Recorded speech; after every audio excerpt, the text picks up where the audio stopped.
আইনশৃঙ্খলা রক্ষাকারী বাহিনীর আশঙ্কা, ভারত থেকে সীমান্ত পেরিয়ে আসা এসব বিদেশি অস্ত্র নির্বাচনকালীন ও নির্বাচন পরবর্তী সহিংসতায় ব্যবহৃত হতে পারে।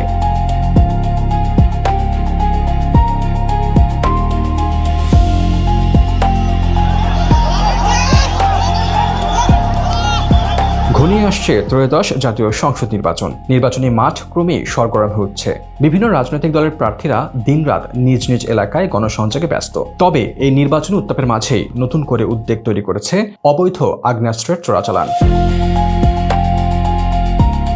চাঁপাইনবাবগঞ্জের সীমান্ত দিয়ে আশঙ্কাজনক হারে বেড়েছে অস্ত্রের চোরাচালান। সংসদ নির্বাচনকে কেন্দ্র করে পেশাদার সন্ত্রাসীরা ছোট বড় নানা ধরনের আগ্নেয়াস্ত্র সংগ্রহ করছে, যার একটি বড় অংশ প্রবেশ করছে এই সীমান্ত দিয়েই।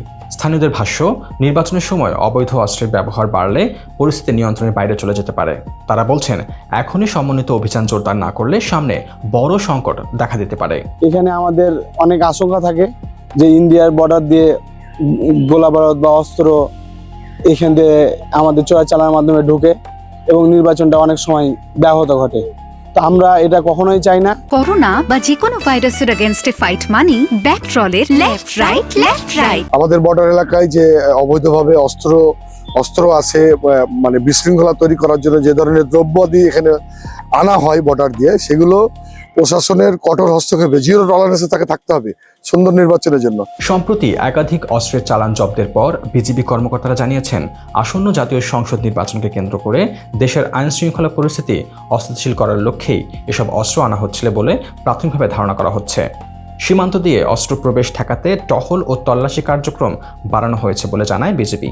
আমরা অবগত হয়েছিলাম অস্ত্রের কয়েকটি চালান আমাদের ব্যাটালিয়নের সীমান্ত এলাকা দিয়ে বাংলাদেশে প্রবেশ করার সম্ভাবনা রয়েছে। উদ্ধারকৃত অস্ত্রগুলি দেশের আভ্যন্তরীণ আইন শৃঙ্খলা বিঘ্নিত ও সন্ত্রাসী কার্যক্রমে ব্যবহার করার পরিকল্পনা রয়েছে বলে ধারণা করা হচ্ছে।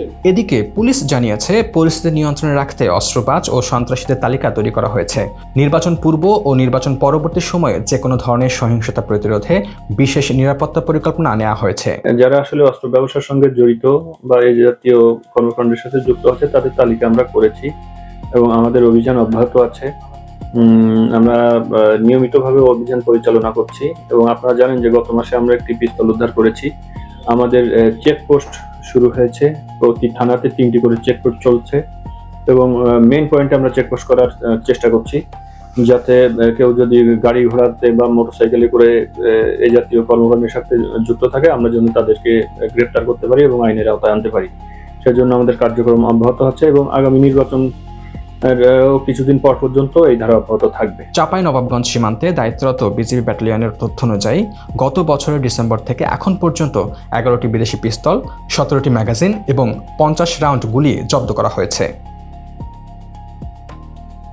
রুমান আকন, বাংলাদেশ প্রতিদিন।